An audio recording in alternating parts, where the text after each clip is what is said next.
पिछले 10 महीने में कांग्रेस की जो सरकार वर्तमान में सत्ता में है वो पूरी तरह से विफल हुई है।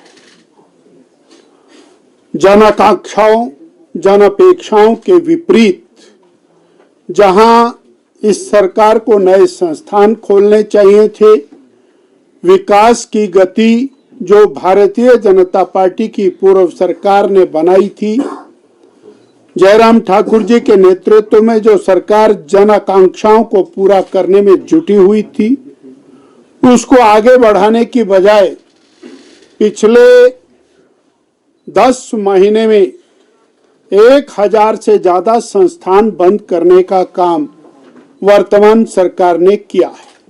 और वो संस्थान जो चल रहे थे, जनता को सेवा दे रहे थे, उनको बंद किया है। इसी प्रकार से जो कानून व्यवस्था है वो निरंतर आउट ऑफ कंट्रोल हो रही है। हमने देखा किस कदर चंबा के अंदर नृशंस हत्या का मामला सामने आया और वो मामले रुकते हुए दिखाई नहीं देते। कहां चंबा और कहां बद्दी, वही चीजें रिपीट हो रही हैं। बाकी स्थानों के ऊपर भी बलात्कार से लेकर के और हत्याओं के मामले निरंतर जिस गति से उजागरित हो रहे हैं। माननीय मुख्यमंत्री जी के अपने जिले के अंदर महिलाओं के साथ जो दुर्व्यवहार और एक बहन के बाल काटकर मुंह काला करके उसको सड़कों पर घुमाने का जो काम हुआ है, उसने हिमाचल प्रदेश को शर्मसार किया है। इस प्रकार बिगड़ती कानून व्यवस्था, संस्थानों का बंद करना और जनमानस को एक ऐसा विश्वास दिया पहली कैबिनेट जैसे, और खुदा का पिटारा खुलेगा पहली कैबिनेट के अंदर, वो कुछ भी नहीं खुला। जनता इंतजार कर रही है। ये ऐसी चीजें हैं जिनको लेकर भारतीय जनता पार्टी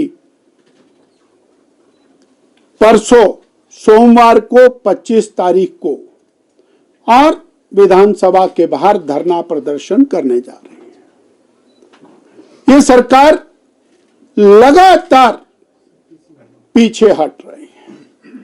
जिस तरह से नौकरी देने की बात कही गई थी, हम पहली कैबिनेट में 1 लाख नौकरियां देंगे, यह नौकरियों से निकालने का काम चला हुआ है।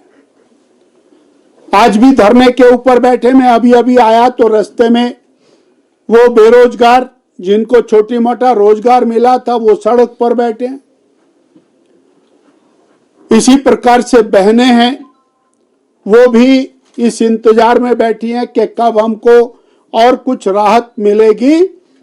और जो आपदा में जिस प्रकार से जनमानस की सेवा होनी चाहिए, जिस प्रकार से सरकार से एक जनता की अपेक्षा रहती है, वो अपेक्षा पूरी ना करके इन्होंने, और उसमें भी भाई भतीजावाद किया। उसके अंदर भी एक पंचायत के अंदर भी मेरा तेरा किया। आज भी लोगों को वो राहत के नाम के ऊपर अनेक स्थानों के ऊपर छलावा हुआ है। इन सब विषयों को लेकर के और 25 तारीख प्रातः 10 बजे चौड़ा मैदान से हम लोग और आदरणीय जयराम ठाकुर जी के नेतृत्व में हम सब लोग इस धरना प्रदर्शन को मूव करेंगे। तो कुछ कहने का ज्यादा नहीं है, अध्यक्ष जी ने सारा विषय रख दिया है और मेरा तो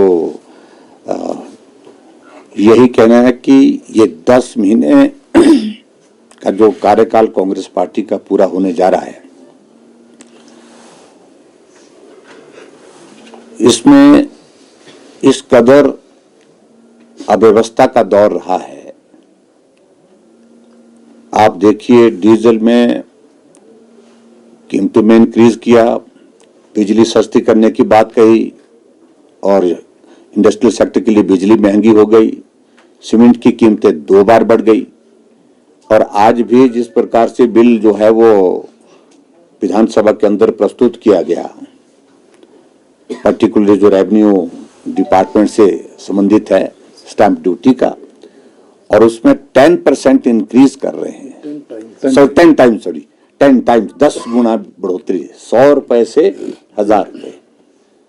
तो आप कल्पना कर सकते हैं इस प्रकार की सरकार की जो कार्य प्रणाली, जो गरीब लोगों के लिए बोझ बनती जा रही है।